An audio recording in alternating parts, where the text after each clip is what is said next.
Oh,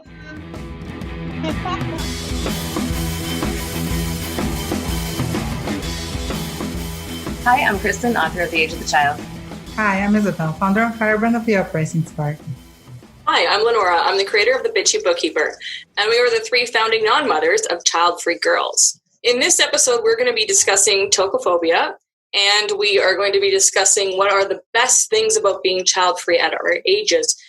But first, we want to kind of check in and see how we're all doing with this lovely coronavirus that has shut down the world. So, who wants to start with what's day-to-day life for you? Okay, Isabel, you're in Colombia. What's the situation there for you right now? We are all under mandatory quarantine. So there's only like a few exceptions. We can go out to, if we need to buy like groceries or to go to the pharmacy or to go to the hospital. That's basically it. Wow. And I can go out and take Euro out if he wants to pee. He usually does that like 5 times per day, but I can only be out like for about 20 minutes or so, not longer than that. So is there policing? Like, are there people walk the I was going to ask that. Like, how do they know if you're out there 20 minutes? Is it like, you know how they put marks on tires sometimes in a limited parking spot? Do they just like chalk your forehead? No, I don't. I mean, yesterday I was walking the dog and the police car was just like cruising very slowly down my street. And all I could think of was, oh my God, I hope they don't stop me and ask me how long I've been out because I have absolutely no idea. But I could point my building from where I was, so it wasn't that far away. I don't know how they're policing people that go out with their dogs. I have no idea. It's not like in India where they're hitting people. I've seen that on the news here. They're hitting people. Yes, they're actually, yesterday on the news, it was showing people were getting beaten with sticks and stuff for being on their mopeds and in cars, and it's crazy. They're literally cracking down on people over there. And was it police hitting them with sticks? It was police. It was police. Police hitting people. Because if it were citizens doing it, I could almost see that. Because like it's tempting if you see people gathering to just be like, "Go home! What are you doing? Exactly. Yeah. Yesterday, I saw a video. I think it was in El Salvador. The policemen were gathering people that they were like catching outside without like a proper reason to be outside, and they would like make them put their hands behind their head and march in a line. And like repeat after them, like I won't go out of my house. I won't go out of my like marching through the whole neighborhood. Like, oh, that's embarrassing! Yeah. Wow, it's like a movie scene. That's crazy. No, so the whole thing is real, to be honest. It is. So, Kristen, you just finished wiping down your groceries. Yeah. Well, my day-to-day life hasn't really been affected because I spend a lot of time at home anyway. And we only recently in my state started, like they only recently made it so that only essential businesses could be open. I was happy that liquor stores were one of those businesses, and I was confused to see on the list guns and ammo stores were considered essential. I'm a little concerned about that. But one of the things I learned the other day, I saw this website online, or this link online, and the title is, it's at rocketcitymom.com, and the title is, "This doctor shows us how to sanitize groceries, and it's very useful," and in parentheses, "and terrifying." And I think they only mean it's terrifying because this stuff could be on your groceries. But I watched it, and I followed every single guideline to the best of my ability. I'm not a doctor. I'm not trained in sanitation. But I'm not kidding, it took me 2 hours to sanitize groceries to last us maybe a week and a half, 2 weeks. And that included like putting chips in a Ziploc bag instead of wiping down the whole thing. But every single grocery item that could be wiped down with some sort of sanitizing cloth was wiped down. And by the time I was done, I was ready for a beer. And because I only recently finished, I have my beer here and I'm enjoying it immensely. That's great. I need one of those actually. I have no alcohol at home. Actually, that's not true. That's not true. I need some of that too. Crazy. Well, the only thing that's really changed for me is that I watch our Prime Minister Justin Trudeau every morning around 9:15 address the nation. He even does this on Saturdays and Sundays, actually, ever since. It's been about 2 weeks now, because he's in self-isolation right now. His wife has the virus, so he's been addressing Canadians from the door of his house when he ventures out. And that's kind of been, and I'm like you, Kristen, I stay home most of the time anyways. It's just been going out to get groceries.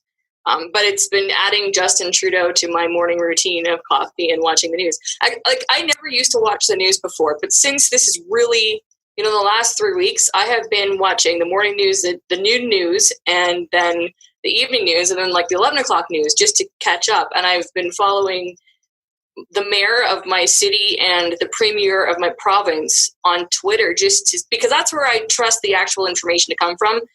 Like you can't follow what's going on Facebook or use Facebook as an example of what you should and shouldn't do, in my opinion.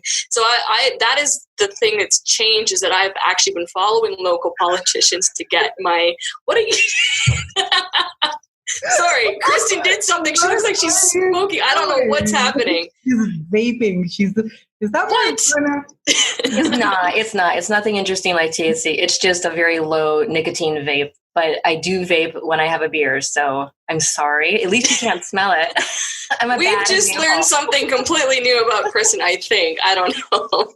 Yeah. Everyone who's listening to the podcast is like, okay, where can I watch this video now? It's on YouTube, by the way.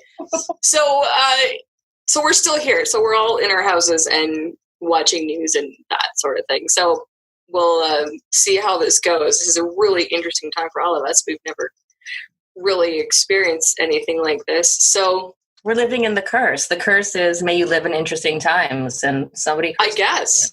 Yeah. Absolutely. I want to know though, did someone end up ringing the doorbell? Oh. Okay, so that was funny. Okay, so the first time that Prime Minister Justin Trudeau, who's Prime Minister of Canada, where I live, for all of you who don't know, he gave his first address to the nation in the morning. It was scheduled for 9 o'clock. It was breaking news, so everything was interrupted. And everybody waited for 30 minutes for him to come out. And this was when things, like 2 weeks ago, nobody really knew what was going on. But anyway, so I was on Twitter, because I was watching the feed on Twitter, and someone left the comment and said, because this was going to be happening from his house, someone said, does someone want to go up and ring the doorbell? And it was like the best thing I've ever seen on Twitter. It was so funny. And yeah, he was 30 minutes late. He's been more punctual since, but I think because everyone was freaking out about the borders and things being shut down, that he was probably on the phone. But it was a really funny joke, because for 30 minutes, all we saw was the Prime Minister's front door and nothing. And it's interesting time to listen to your politicians, but he's telling everyone to stay home. So, well, I don't. Well, most of us are familiar with Trump. I have no idea who leads Colombia. Okay. Let's move on to our actual topic. In this episode, we're going to be talking about tokophobia. It's not talked about a lot, but there are a few things. Okay, first of all, what is it? It's a fear of pregnancy and childbirth. According to some medical sites, there isn't a whole lot of information about it actually, but there's a primary one, which is someone who has never given birth before and has a fear of pregnancy, a fear of childbirth, a fear of harming oneself, harming the baby. And then there's a secondary tokophobia, which is someone who has already given birth and develops a fear later on to giving birth again for whatever reasons. I don't know what is either of yours experience with this. Is it something that's relevant to you? I know there are some people that choose to be child-free only because they do fear getting pregnant. I mean, there's a lot to unpack here. So if either of you have a story, personal tale to tell on this topic. I don't know if it was tokophobia, but I never wanted kids anyway, so it's not like a fear of pregnancy led me to not want kids. But when I was married the first time, and I think I was probably around 20 or 21, I was sitting in a room on the floor with my friend, and we were getting high. And while I was high, I had this intense, absolute certainty feeling that I would die in childbirth. And I don't have, and you could easily chalk it up to paranoia. You could chalk it up to paranoia combined with a desire to not have children. But I had been getting high for a couple of years by that point, and I didn't experience paranoia as a result of smoking pot. So that wasn't a normal thing. But I was absolutely convinced that if I got pregnant and gave birth, I would die in childbirth. And I've only had another feeling that certain before in my whole life. And that was when my dad was in the ICU. He was on a breathing tube. He had to be in an induced coma after after a diverticulitis explosion. And I was freaking out for like a week or two while I was in his apartment. And then out of nowhere, I just had this sudden knowledge that he was going to be fine. And as soon as I felt that, I didn't worry about him at all. And he was pulled out of the coma. He healed and he was completely recovered. I mean, I just knew, and I don't know how I knew, I just knew. And that's how strong that feeling of dying in childbirth felt. But I don't have, like, some people talk about tokophobia and they kind of use it as if it explains why they look at pregnant bellies and think it's disgusting, and I don't know if that's related. I think some people just, I don't have thoughts. I don't know what that is. But from everything I've read, it's just a phobia, a fear of childbirth, a fear of, pregnancy, a fear of the pain, a fear of hurting the baby, like an actual fear. And I don't even know why it's a phobia, because it's perfectly rational. It's like saying, I'm afraid of getting surgery. Well, clearly you're phobic. No, I really just don't want to do it because you could give me a disease or a bacteria, or I could get that flesh-eating disease in the post-surgical situation. It's just a scary thing. Why wouldn't you be scared? Exactly. That's reading comments. Like, there was a few videos on this topic on YouTube, and just the few conversations that I have seen. That's the thing. It's like, it's something that it really shouldn't be a phobia, because why do you have to overcome it? If you don't want kids, you don't want kids. It's something that,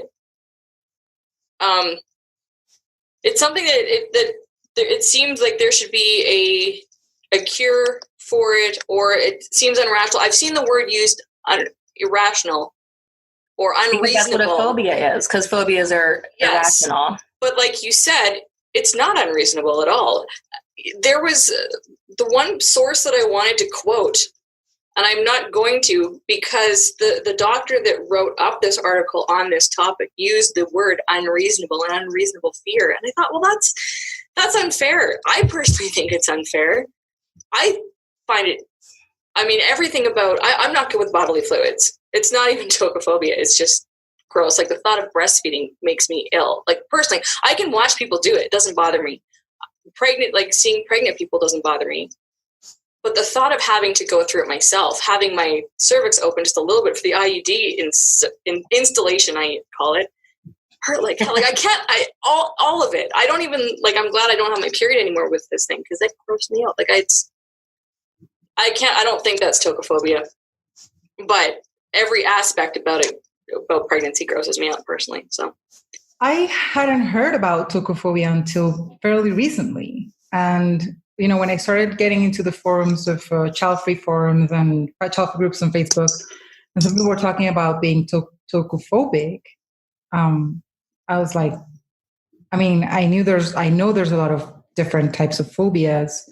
Regarding tokophobia, for me, is I don't understand it, because I'm really not, I wouldn't call myself tokophobic. Like, I don't have an issue with anything that has to do with surgery or, my body being put under, or, but I understand that it is very real for some people. I get that some people would, face that type of fear. And if they decided to become child-free, and that's one of the reasons, then that's completely valid. It's fine.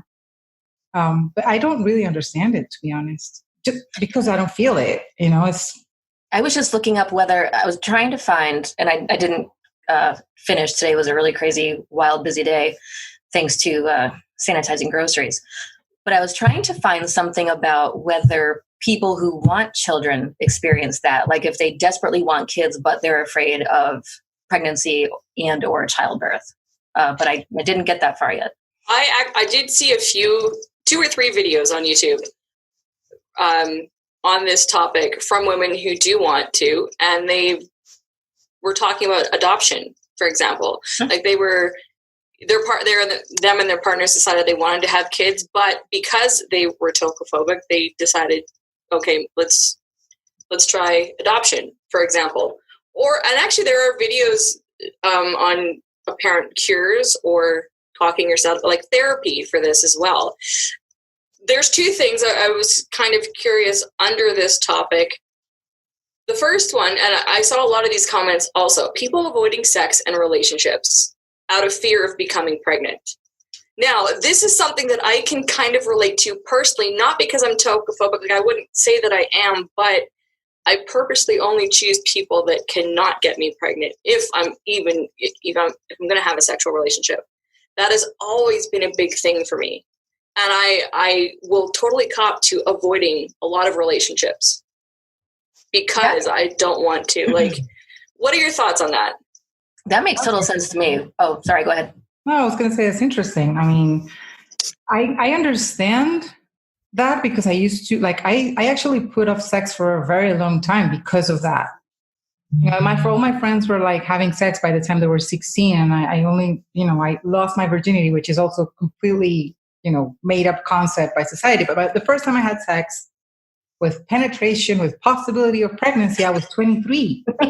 Oh, you were almost as old as I was. Man, I didn't know that. Okay, cool. I avoided that for 7 years because I was like, I'm not fucking gonna get pregnant. Like, there's no fucking way. And of course, when you're a teenager, you can have sex, with whomever or whenever. Everyone's doing it. I didn't want to. Then after that, I'm not gonna say I became reckless, but I kind of did. But for me, it was like, it doesn't matter. I mean, I was, of course, taking some necessary precautions.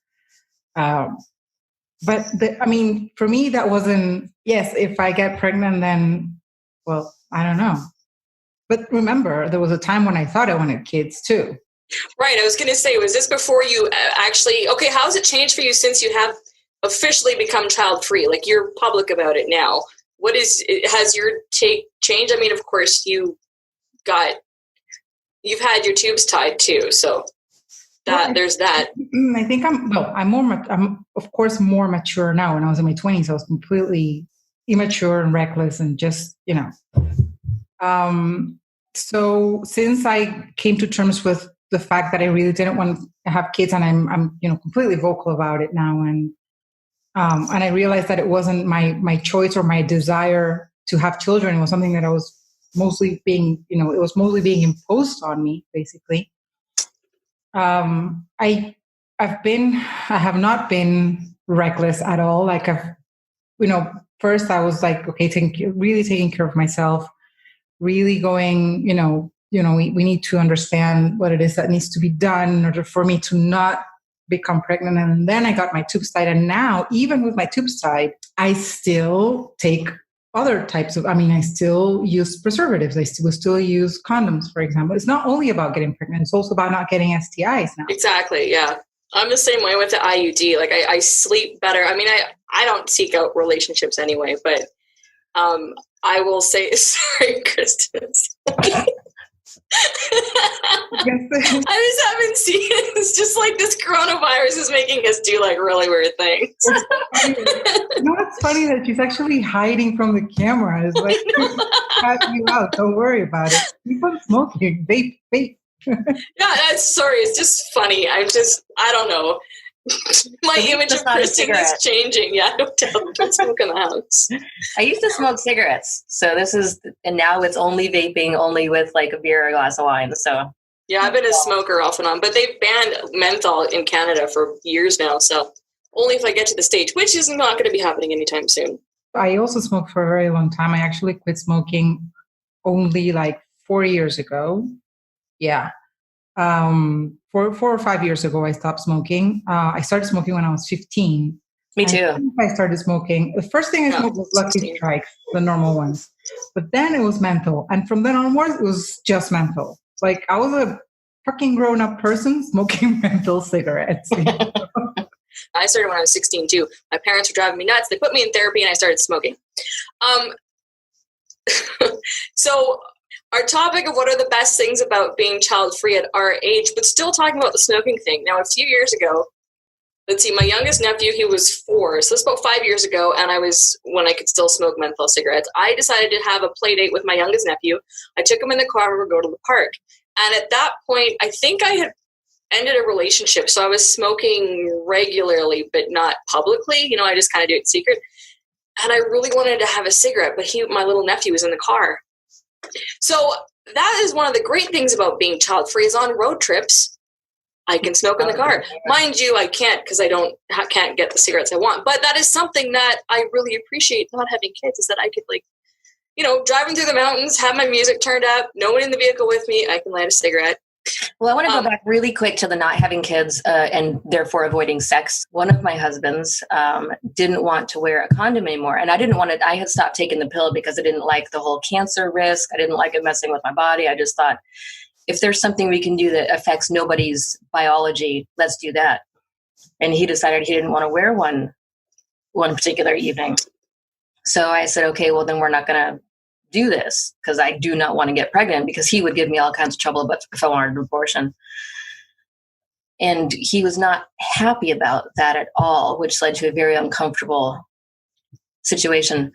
But I completely understand the desire to sex becomes really unappealing if there's a fear of pregnancy, at least for me, because sure, there's abortion, but I don't want to go through an abortion. I don't want to have an abortion. I had to have a LEAP procedure one time, and that's where they use some kind of heated instrument to shave off a section of your cervix.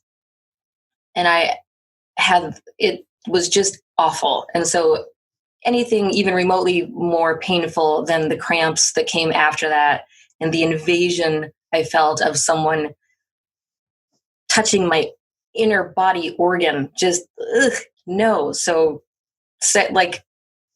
if there is potential for pregnancy, sex loses all appeal. I agree. Even now, even though with the condom, IUD, this only goes for men, for me with men. Sex with IUD and condom, even still in the back of my mind, I'm like, maybe throw on a vasectomy on top of that. And also I give myself great orgasms, so whatever. Yeah. It's just naked cuddle's good. Naked cuddling is fine. There's really nothing sexier than a man who's like, I want to get a vasectomy. Or I've gotten a vasectomy. It's like, oh yeah. I actually think let's throw down right now. I kind of feel like I'll hit my sexual peak after menopause, because then it's official. It's like done. I don't know. It does. Oh, wait a minute. Hold on. Wait, just before we go any further, for people who are listening, I need to comment on Lenora's hair. Oh, because Lenora is wearing a really wonderful short bob with bangs, bright pink wig that you might be able to picture on Nicki Minaj. Say. Totally. Yes, absolutely. I've had this for a long time. Well, this was your idea, so I decided I'm going to start wearing wigs in episodes, whether it's podcast or web series, because I feel very comfortable that way, and then I'm not focused on my hair. Because you like them. I mean, I love them. And normally this time I would be preparing for the Comic Expo in my city, because I go every year, usually for the weekend, and it's canceled, obviously, because everything's canceled. So I'm just going to wear wigs for the rest of time when I'm on screen. When I'm on screen, because you know what? They're fun. And part of why we're doing this is to kind of give ourselves a platform to be ourselves. And I realize I have not been as flashy and sparkly as I actually am in my normal hanging around the house. So I'm going to bring that to the series, whether you see it or not. So yes, I'm really liking the pink. It's bright. I love it. It makes me happy. Right now, like cleaning your house with this feather boa and like a little. Oh, and like a maid's uniform or a maid's outfit. Well, no. Well, is that too far? One step too far? That's too much clothing, because I get hot easy. So usually I'm wearing very little, even though I live in Canada and it's cold because I live on the prairies. So, what I'm wearing right now is more clothing than I generally wear. And I'm not wearing any bottoms. I'm just wearing this long, it covers my ass, but that's what it is. So that's a secret. If you see any of these videos, I'm never wearing anything below the waist. I'm always wearing jeans. Jeans are like, I must have 20 pairs of jeans. That's all I wear, unless they're like little black pants or something. But I do not get creative with my pants. Yeah. I don't own pants. I refuse to own pants. So. Oh, I don't know. Jeans are the best. Come on. Okay, so now to the second topic we want to discuss is what are the best things about being child-free at our current ages? Specifically, how has your perception and your perspective changed from a 20-year-old child-free you to current age child-free you? What do you appreciate more maybe that you didn't know about in your 20s? Isabel? There's so much. But you know what? I think I have appreciated most of these things since like forever, which is basically my independence, sleep, the fact that I can eat whenever I want, whatever I want, you know. The thing I think now at my 36-year-old, almost 37, I'm turning 37 next month. I think the thing I can appreciate the most is the fact that I have money to do a lot more stuff now than when I was in my 20s, of course. Like when you're in your 20s, you're broke.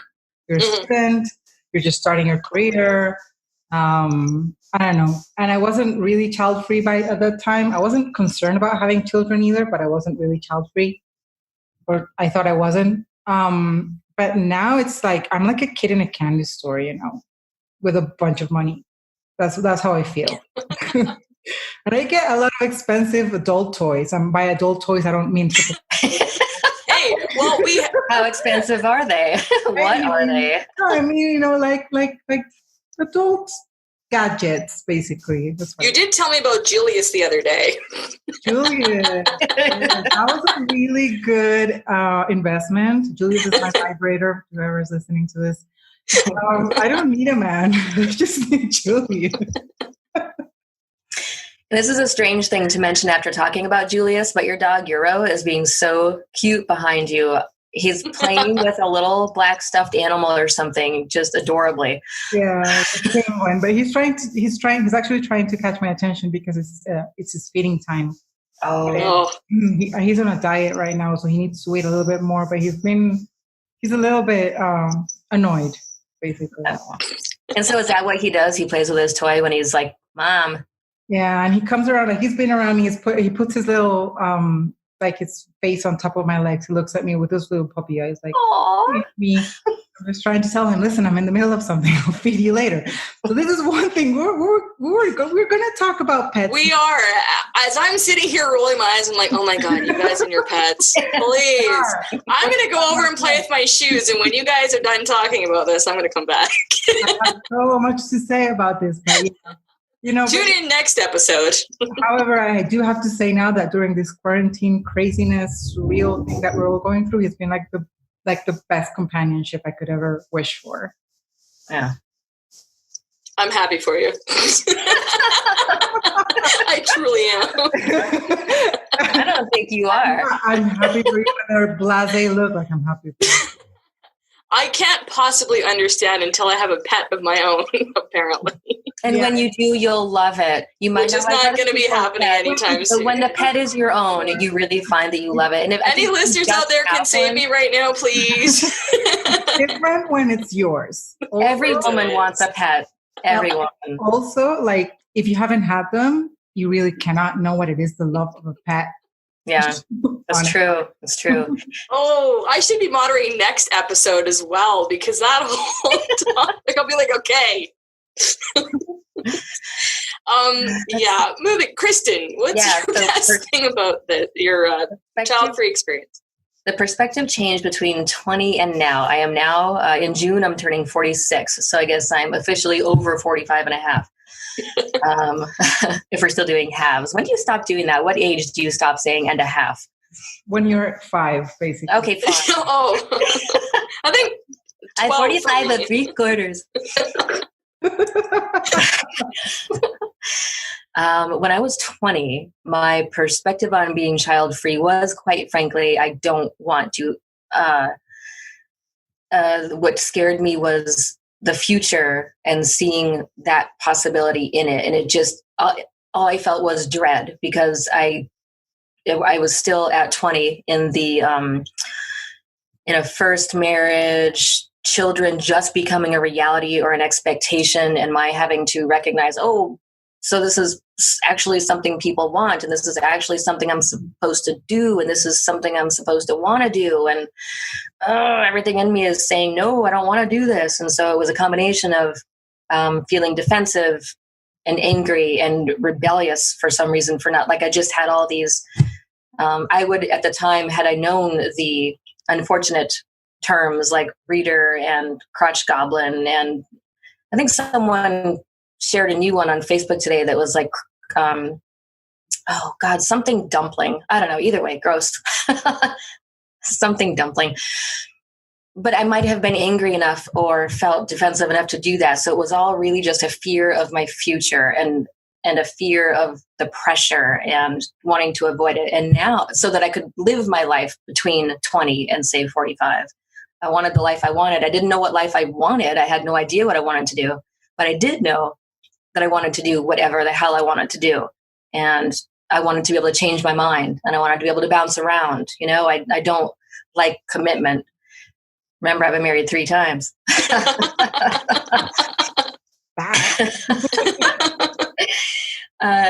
Yeah. So back then it was just a fear of later. And now, aside from the fact that it probably would have taken another 2 hours to sanitize groceries for my husband, me, and a child or children, which would mean I'd still be sanitizing my groceries now.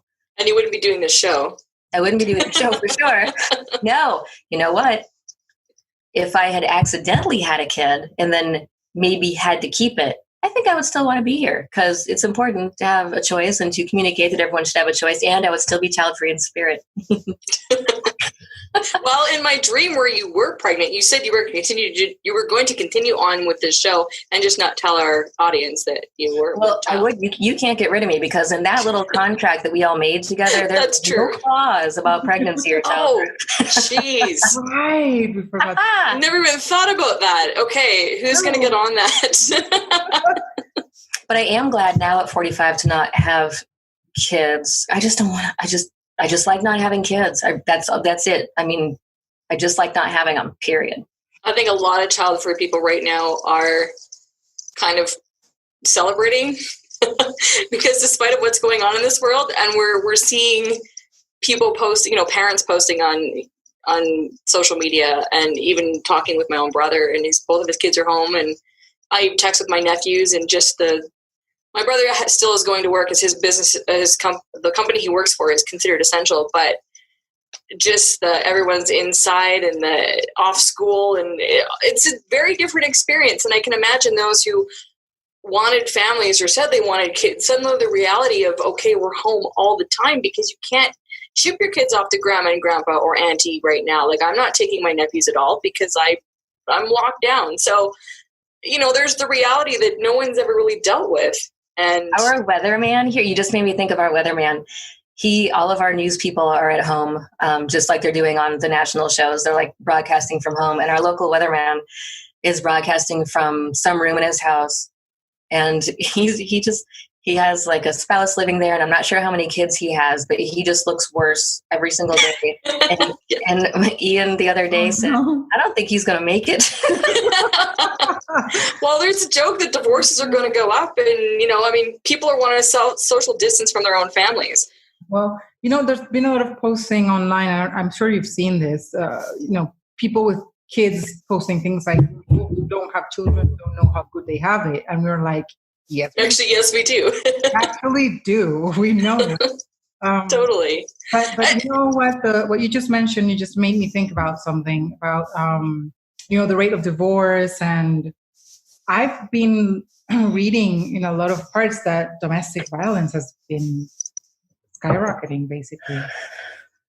I have tried not to think about that. I've tried not to think about anybody who's in a volatile household, to include, spouses, children, and pets. I just feel bad for anybody under the threat from that kind of person in these. I can't even think about it. Well, it's hard because a lot of people, I'm going to say the majority of people are stressed financially. I mean, even if you're still working, there's a lot of uncertainty. There's uncertainties that we don't even comprehend or know about yet. Like right now, it's just kind of protecting the world and everyone's staying inside. But afterwards, what's going to happen? When is this going to, nobody knows anything. So it's such an uncertain time. And I more than ever, I'm really grateful that I made this choice because, my life is just as uncertain as everybody else's, but at least I'm actually happy. I can still do what I can work on my dreams still from home, and well, you don't have the I still feel free. So you have to go grocery shopping. You had to find toilet paper. Could you imagine? So worrying about yourself is one thing. You're like, okay, yeah. If I eat today, I'll deal with it. But if you have kids to feed, you're desperately, genuinely concerned about their health and well-being. And if you have the pressure of their well-being and their financial stability and everything on top of that, and maybe fear of homelessness, and that's just it. Because I have had moments of panic or an anxiety with the financial situation, with just yesterday was the first time I found toilet paper in 3 weeks, and it was good because it was getting a little bit low for me. And I was like, all right. People accuse Childfree people of being self-absorbed, but look, you have to take care of yourself. So I have experienced, I normally don't experience anxiety, but I definitely have. And I'm like, wow, I am so grateful. And this is something that, to answer the question I've asked you two, this is something that I appreciate now at the age of 37 that I didn't even think about at the age of 22 when I realized I did not want to have children, is that I have the space physically and emotionally to look after myself, to work through anxiety, to work through those panic attacks that, current situation has brought on to me. It's not a part of my normal everyday life, but it has come up.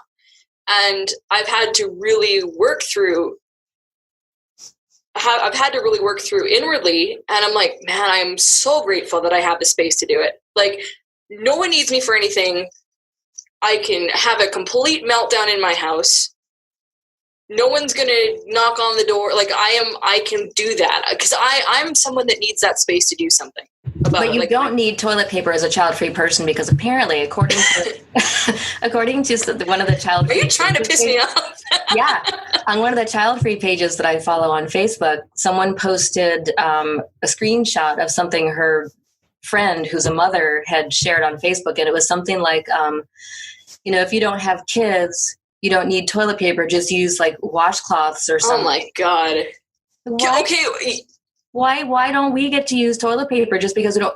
What people keep forgetting is that we are someone's children. Our parents want us to have toilet paper. Yes, that's a good point. They really do. Okay, well, I'm going to say I have 2 packs of baby wipes. I have 3 bathrooms here. 2 of them contain a package of baby wipes each. Well, don't flush them. Well, of course not. Yeah, I'm not a child. I know, but in this country, I don't know how it is over there, but in this country, they have had to flush out and clean out and dredge I've heard that because all these idiots are flushing everything you're not supposed to flush. Well, I had to tell my oldest nephew once, who was staying, because when my nephews were coming over, I had to tell them, don't flush the baby wipes, because they didn't know that. But no, I don't flush the baby wipes. But I do have packages of them because, well, I like to use them. And well, good. Anyone has a problem with that? I'm not going to tell you where I live, but that would be a weird problem to have. Well, that is all for today's episode. Thank you for watching, and thank you for listening. If you are listening to us on the podcast, you can reach us if you'd like to email any comments, questions, ask us whatever, topic suggestions. You can email us at childfreegirls@gmail.com. We're also very active on social media, especially on Instagram and Facebook. You can find us at Childfree Girls. We're also on Twitter, TikTok sometimes, and Pinterest. Pinterest, yes, and Pinterest. And we had our own coronavirus experiences today. We had me trying to sanitize groceries for 2 hours. We had Lenora finally finding toilet paper. And then Isabel was getting chalk marks on her forehead if she was out longer than 20 minutes. So what was your coronavirus experience today? Leave it in the comments below. Below, down there.